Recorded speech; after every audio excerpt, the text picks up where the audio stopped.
Hi dear friends, welcome to Chalkboard Stories. അപ്പോൾ നമ്മുടെ ഇന്നത്തെ ടോപ്പിക്ക് 5ാം ക്ലാസ്സിലെ 6ാമത്തെ ചാപ്റ്ററാണ്. സയൻസിലെ 6ാമത്തെ ചാപ്റ്ററാണ് ഊർജ്ജ സ്രോതസ്സുകൾ എന്നുള്ളത്. ഇമ്പോർട്ടൻ്റ് ആയൊരു ചാപ്റ്ററാണ്. നമ്മളെ ഏറ്റവും കൂടുതൽ നമ്മളെ കൺഫ്യൂസിങ് ആക്കുന്ന കുറച്ച് ഫാക്ട്സ് ആണ് നമുക്ക് ഇതിൻ്റെ അകത്ത് പഠിക്കാനുള്ളത്. നോക്കാം നമുക്ക്. അപ്പോൾ നമുക്ക് പഠിക്കേണ്ട കാര്യങ്ങൾ മാത്രം ഞാൻ ഹൈലൈറ്റ് ചെയ്തിട്ടുണ്ട്. അപ്പോൾ അത് മാത്രം ജസ്റ്റ് ഒന്ന് വായിച്ച് വിട്ടാൽ മതി. നോക്കാം നമുക്ക്. പ്രവൃത്തി ചെയ്യാനുള്ള കഴിവിനെയാണ് നാം എന്ത് പറയുന്നത്? ഊർജം എന്ന് പറയുന്നത്. ഊർജ്ജ സ്രോതസ്സിനെ പറ്റിയല്ലേ പഠിക്കാനുള്ളത്. അപ്പൊ എന്താണ് ഊർജ്ജം എന്ന് അറിയണ്ടേ? എന്താണ് ഊർജ്ജം എന്ന് പറഞ്ഞാൽ? പ്രവൃത്തി ചെയ്യാനുള്ള കഴിവിനെയാണ് നമ്മൾ എന്ത് പറയുന്നത്? ഊർജ്ജം എന്ന് പറയുന്നത്, അല്ലെ? ഇനി വിവിധ പ്രവർത്തനങ്ങളിലൂടെ എന്താണ് നമുക്ക് പ്രകടമാകുന്നുള്ളൂ. പക്ഷെ ഊർജ്ജത്തെ നമുക്ക് എന്ത് പറ്റില്ല? കാണാനായിട്ട് പറ്റില്ല, അല്ലെ? അതേപോലെ തന്നെ നോക്കിക്കേ, ചൂട്, പ്രകാശം തുടങ്ങിയവയെല്ലാം എന്താണ് നമുക്ക് അനുഭവിക്കാൻ കഴിയുന്ന ഊർജ്ജ രൂപങ്ങളാണ്. ഇനി നോക്കാം നമുക്ക് ഇന്ധനങ്ങൾ. നമുക്ക് ചുറ്റുപാടും ഒത്തിരി അധികം ഇന്ധനങ്ങളുണ്ട്. അതെന്തെന്ന് നോക്കാം. കത്തുമ്പോൾ താപം പുറത്തുവിടുന്ന വസ്തുക്കളെയാണ് ഇന്ധനങ്ങൾ എന്ന് പറയുന്നത്. അപ്പൊ എന്താണ് ഇന്ധനം എന്ന് ചോദിച്ചാൽ എന്ത് പറയാം നമുക്ക്? കത്തുമ്പോൾ താപം പുറത്തുവിടുന്ന എന്തോ അതാണ് ഇന്ധനം എന്ന് പറയുന്നത്. വിറക്, മണ്ണെണ്ണ, LPG, പെട്രോള്, ഡീസല്, കൽക്കരി തുടങ്ങിയ ധാരാളം വസ്തുക്കൾ നമ്മൾ എന്ത് ചെയ്യുന്നുണ്ട്? ഇന്ധനങ്ങളായിട്ട് കാണപ്പെടുന്നുണ്ട്. ഓക്കെ, ഇനി എന്താണ്? കത്താൻ നമുക്ക് വായു ആവശ്യമാണ് കേട്ടോ. കത്തുന്നതിന് നമുക്ക് എന്താണ്, കണ്ടോ, ഈ ഒരു മെഴുകുതിരി കത്തിച്ച് വെച്ചിട്ട് നമ്മൾ ഇതിൻ്റെ അകത്തേക്ക് പെട്ടെന്ന് ഒരു ടംബ്ലർ, ഒരു ഗ്ലാസ് കൊണ്ട് നടച്ചു കഴിഞ്ഞാൽ അത് കെട്ടുപോകും. കാര്യം അടുത്ത വായു ഇല്ലാണ്ട് വരുമ്പോൾ നമ്മളത് കെട്ടുപോകാൻ ചാൻസ് ഉണ്ട്. ഇനിയാണ് പഠിക്കാനുള്ളത്. ബസ്, ലോറി, മണ്ണുമാന്തി യന്ത്രം തുടങ്ങിയ വലിയ വാഹനങ്ങളിൽ നാം ഇന്ധനമായിട്ട് പൊതുവെ എന്താണ് ഉപയോഗിക്കുന്നത്? ഡീസലാണ്. എന്നാൽ കാറ്, ഓട്ടോറിക്ഷ, ചെറിയ വാഹനങ്ങൾ എന്തൊക്കെ ഉപയോഗിക്കുന്നുണ്ട്? പെട്രോളും ഉപയോഗിക്കുന്നുണ്ട്, ഡീസൽ ഉപയോഗിക്കുന്നുണ്ട്, അതേപോലെ LNG ഗ്യാസുകൾ ഉപയോഗിക്കുന്നുണ്ട്. ഒക്കെ ഉപയോഗിക്കുന്ന CNG ഗ്യാസ് എന്നൊക്കെ നമ്മൾ പഠിക്കുന്നില്ലേ? Okay, compressed natural gas, LNG liquefied natural gas എന്നൊക്കെ പറഞ്ഞ് നമ്മൾ പഠിക്കുന്നുണ്ട്. ഇനി വിമാനങ്ങളിൽ ഉപയോഗിക്കുന്ന എന്താണ്? ജെറ്റ് ഫ്യൂവലാണ് ഇന്ധനമായിട്ട് ഉപയോഗിക്കുന്നത്. വിമാനങ്ങളിൽ ഉപയോഗിക്കുന്ന ഇന്ധനം ഏതാണ്? ജെറ്റ് ഫ്യൂവലാണ്. ഇനി ഈ ഇന്ധനമൊക്കെ നമുക്ക് എവിടെ നിന്നാണ് കിട്ടുന്നത്? നോക്കിക്കേ, ക്രൂഡ് ഓയിൽ, പെട്രോൾ, ഡീസൽ തുടങ്ങിയ പെട്രോൾ പമ്പിൽ നിന്ന് എങ്ങനെയാണെന്ന് അന്വേഷിച്ചറിയാനാണ് പറഞ്ഞിരിക്കുന്നത്. ഭൂമിക്കടിയിൽ നിന്ന് ലഭിക്കുന്ന ക്രൂഡ് ഓയിൽ സംസ്കരിച്ചാണ് ഇവ ഉണ്ടാക്കുന്നത്. എന്താ? പെട്രോളും ഡീസലും ഒക്കെ ഉണ്ടാക്കുന്നത്. ലക്ഷക്കണക്കിന് വർഷങ്ങൾക്ക് മുമ്പ് മണ്ണിനടിയിൽ അകപ്പെട്ടു പോയ ജൈവ വസ്തുക്കളിൽ നിന്നാണ് കൽക്കരി, ക്രൂഡ് ഓയിൽ, പ്രകൃതിവാതകം എന്നിവ ഉണ്ടാകുന്നത്, അല്ലെ? നമുക്കറിയാം, വർഷങ്ങളോളം മണ്ണിനടിയിൽ ഇപ്പം മരങ്ങളായിക്കോട്ടെ, ജീവികളായിക്കോട്ടെ ഒക്കെ എന്ത് ചെയ്യുന്നുണ്ട്? മണ്ണിനടിയിൽ അഴുകി അഴുകി അത് ലക്ഷക്കണക്കിന് വർഷങ്ങൾ എടുത്തുകൊണ്ടാണ് അത് എന്തായിട്ട് മാറുന്നത്? ഈ കൽക്കരി, ക്രൂഡ് ഓയിൽ, പ്രകൃതിവാതകം ഒക്കെ ആയിട്ട് മാറുന്നത്. ഇനി ഈ ഇന്ധനങ്ങളായ എന്തൊക്കെയാണ്? പെട്രോള്, ഡീസല്, മണ്ണെണ്ണ എന്നിവയും പാചകത്തിന് ഉപയോഗിക്കുന്ന LPGയുടെ ഫുൾ ഫോം എന്താണ്? LPG liquefied petroleum gas. LNG ആണെങ്കിൽ എന്താണ്? Liquefied natural gas. CNG എന്താണ്? കംപ്രസ്ഡ് നാച്ചുറൽ ഗ്യാസിന്റെ ഫുൾ ഫോം ഒക്കെ അറിഞ്ഞിരിക്കണം.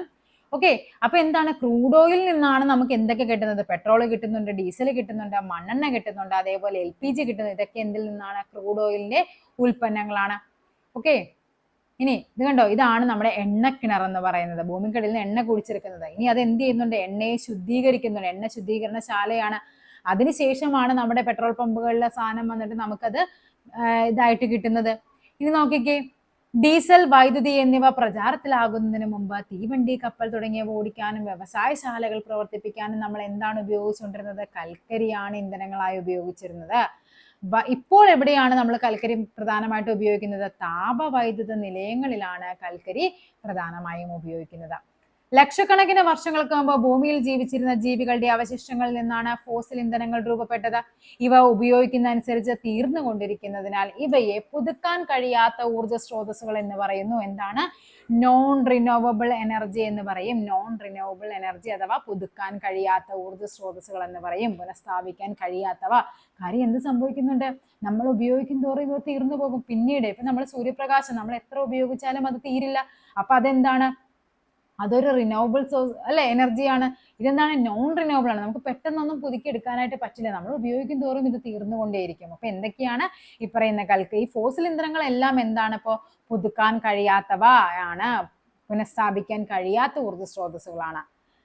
ഓക്കെ, അവയാണ് നമ്മൾ എന്ത് പറയുന്നത്? പാരമ്പര്യേതര ഊർജ്ജ സ്രോതസ് എന്ന് പറയും. പാരമ്പര്യമായിട്ട് കിട്ടുന്നതാണ്. ഓക്കെ, ഇപ്പൊ നമുക്ക് നോക്കാം ഇനി അടുത്തത് എന്താണെന്ന്. ഇനി അവർ ഫോസിൽ ഇന്ധനങ്ങളെ അവർ എങ്ങനെയൊക്കെയാണ് നമുക്ക് കിട്ടുന്നത്? പ്രകൃതിവാതകമുണ്ട്, അതേപോലെ ക്രൂഡ് ഓയിൽ ഉണ്ട്, കൽക്കരി ഉണ്ട്. ഈ ക്രൂഡ് ഓയിൽ നിന്നാണ് നമുക്ക് എന്തൊക്കെ കിട്ടുന്നത്?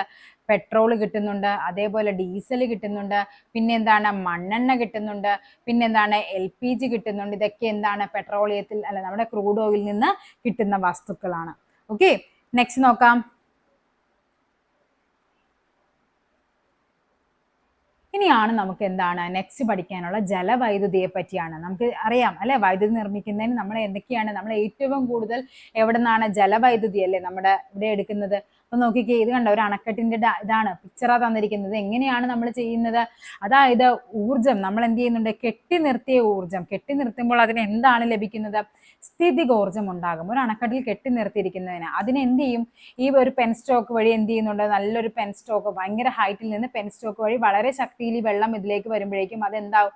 ഗതികോർജമായിട്ട് വരും. ഇതിന്റെ ഇങ്ങനെയായിരിക്കും. ഇതിന് വളരെ വലുതാണെങ്കിൽ അറ്റത്തേക്ക് വരുമ്പോൾ തോറും എന്താണ്? അത് കൂർത്തിരിക്കും അല്ലെ? അതെന്താ ഭയങ്കര ആ ഒരു ഭയങ്കര പ്രഷറിലാണ് എന്ത് ചെയ്യുന്നത്? ഇവിടെയുള്ള ടർബൈനിലേക്ക് വന്നിട്ട് എന്ത് ചെയ്യുന്നുണ്ട്?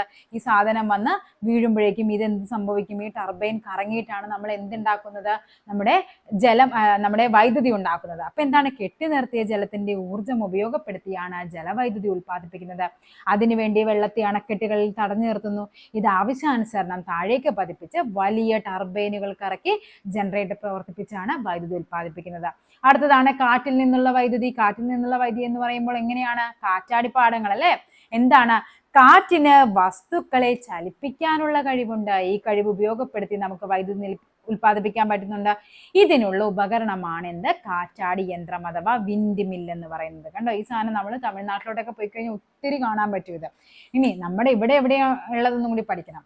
ഓക്കെ, വിൻഡ് മില്ലിന്റെ പങ്കകൾ കറങ്ങുമ്പോൾ അതുമായി ബന്ധപ്പെടുത്തിയ ടർബൈൻ കറങ്ങുകയും ഈ ഊർജം ഉപയോഗിച്ചാണ് ജനറേറ്റർ പ്രവർത്തിപ്പിച്ച് വൈദ്യുതി ഉൽപ്പാദിപ്പിക്കുന്നത്. കേരളത്തിൽ രാമക്കൽമേട്, കഞ്ചിക്കോട്, അട്ടപ്പാടി എന്നിവിടങ്ങളിലാണ് കാറ്റിൽ നിന്ന് വൈദ്യുതി ഉൽപ്പാദിപ്പിക്കുന്നത്. എവിടെയൊക്കെയാണ്? രാമക്കൽമേട്, കഞ്ചിക്കോട്, അതേപോലെ തന്നെ അട്ടപ്പാടിയാണ്. ഓക്കെ, ഇനി എന്താണ് അടുത്തത് പഠിക്കാനുള്ളത്? സൂര്യപ്രകാശം നമുക്കറിയാം, സൗരോർജ്ജം എല്ലാം ഇപ്പൊ വീടുകളിലൊക്കെ എന്ത് ചെയ്യുന്നുണ്ട്? സോളാർ സെല്ലുകളൊക്കെ വെക്കുന്നുണ്ട്. സോളാർ സെല്ലും അതേപോലെ സോളാർ ഹീറ്റർ ഉണ്ട്, സോളാർ കുക്കർ ഉണ്ട്. ഇവിടെ എല്ലാം ഉപയോഗിക്കുന്ന എന്താണ്? സൗരോർജ്ജത്തെയാണ് നമ്മൾ അവിടെ ഉപയോഗിക്കുന്നത്. ഓക്കെ, നോക്കാം. സൗരോർജ്ജ പാനലിലുള്ള സൗരോർജ്ജ സെല്ലിൽ സൂര്യപ്രകാശം പതിക്കുമ്പോൾ അവിടെ എന്ത് ഉൽപ്പാദിപ്പിക്കുന്നുണ്ട്? വൈദ്യുതി ഉൽപ്പാദിപ്പിക്കുന്നുണ്ട്. നമ്മുടെ വരും ക്ലാസ്സുകൾ, അതായത് 8, 9 നമുക്ക് ഇതിനെപ്പറ്റി ഡീറ്റെയിൽ ആയിട്ട് പഠിക്കാനുണ്ട്. ഇപ്പൊ ജസ്റ്റ് 5ാം ക്ലാസ്സിൽ ടെക്സ്റ്റ് ബുക്ക് അല്ലേ, നമുക്ക് ആ ഒരു ലെവലിൽ പഠിച്ചു പോയാൽ മതി.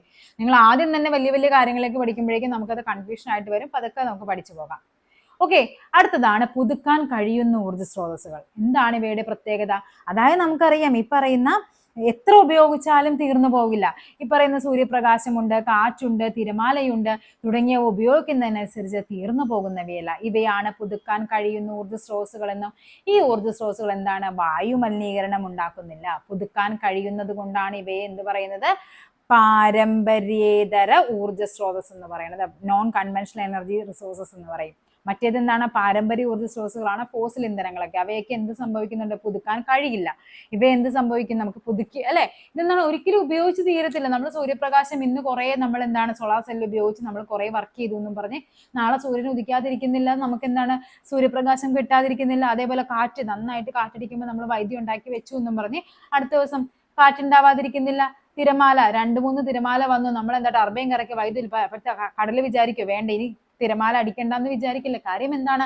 ഇവയൊന്നും ഉപയോഗിക്കും തോറും എന്ത് സംഭവിക്കുന്നില്ല? തീർന്നു പോകുന്നവയല്ല. നെക്സ്റ്റ് ആണ് കൊച്ചിൻ എയർപോർട്ട്. ഇമ്പോർട്ടന്റ് ആണ്. CIAL, Cochin international airport limited, പൂർണ്ണമായും സൗരോർജം കൊണ്ട് പ്രവർത്തിക്കുന്ന ലോകത്തിലെ തന്നെ ആദ്യ വിമാനത്താവളമാണ് കൊച്ചിയിലേത്. ഇമ്പോർട്ടന്റ് ആണ്. ഇത് PSC ഒത്തിരി തവണ ചോദിച്ച് മടുത്തൊരു ക്വസ്റ്റ്യൻ ആണ്. PYQ ആണ്. ഓക്കെ, അപ്പൊ ഈ അന്താരാഷ്ട്ര വിമാനത്താവളത്തിന്റെ മുഴുവൻ പ്രവർത്തനങ്ങൾക്കും ആവശ്യമുള്ള വൈദ്യുതി ഉൽപ്പാദിപ്പിക്കുന്നത് സൗരോർജ്ജ പാനലുകൾ ഉപയോഗിച്ചിട്ടാണ്. നമുക്കവിടെ പോയി കഴിഞ്ഞാൽ കാണാൻ പറ്റും, ഇങ്ങനെ പാനൽസ് നല്ല രസമായിട്ട് കാണാൻ പറ്റും. ഓക്കെ, അടുത്തതാണ് ബയോഗ്യാസ് എന്ന് പറയുന്നത്. ബയോഗ്യാസ് പാരിസ്ഥിതിക പ്രശ്നങ്ങൾ ഉണ്ടാക്കുന്ന ജൈവ മാലിന്യങ്ങളിൽ നിന്ന് എന്തുണ്ടാക്കാം? നമുക്ക് ഇന്ധനം ഉണ്ടാക്കാം. ഇങ്ങനെ ഉണ്ടാക്കുന്ന വാതക ഇന്ധനമാണ് ബയോഗ്യാസ് എന്ന് പറയുന്നത്. നമ്മുടെ വീടുകളിലേക്ക് വേസ്റ്റും കാര്യങ്ങളൊക്കെ എന്ത് ചെയ്യും? നമുക്ക് അതിനെ ഡിസ്പോസ് ചെയ്യാനുള്ളൊരു മാർഗ്ഗം അല്ലെങ്കിൽ നമുക്ക് ഏറ്റവും ബെറ്റർ ഓപ്ഷൻ എന്ന് പറയുന്ന ബയോഗ്യാസ് പ്ലാന്റ് എവിടെയെങ്കിലും ചെറുതായിട്ട് നിർമ്മിക്കുന്നതാണ്. അതിൽ നിന്ന് നമ്മുടെ വീട്ടിലേക്ക് ആവശ്യമായ അത്യാവശ്യം ഗ്യാസ് ഒക്കെ നമുക്ക് കിട്ടും. ഓക്കെ,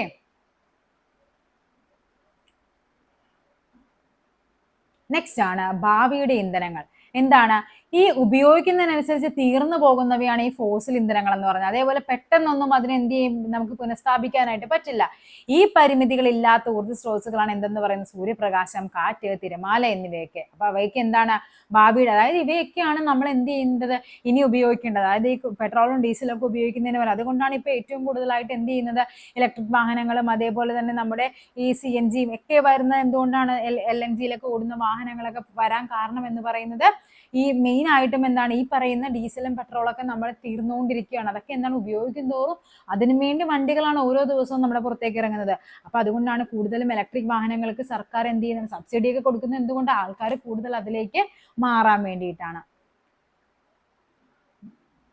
ഓക്കെ, അപ്പൊ ഇത്രയുമാണ് ഈ ചാപ്റ്ററിൽ നിന്ന് നമുക്ക് പഠിക്കാനുള്ളത്. ഇനി ഈ ചാപ്റ്ററിൽ നിന്നുള്ള ക്വസ്റ്റ്യൻസ് കാണിച്ചു തരാം.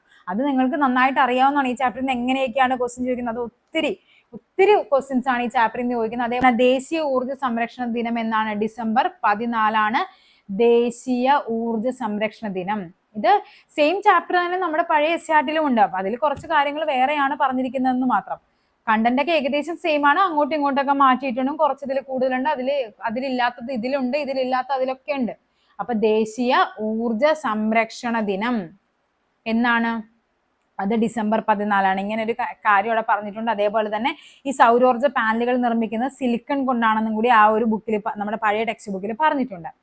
ഓക്കെ, അപ്പൊ നമുക്കിനി ഇതുമായിട്ട് ബന്ധപ്പെട്ട ക്വസ്റ്റ്യൻസ് നോക്കാം.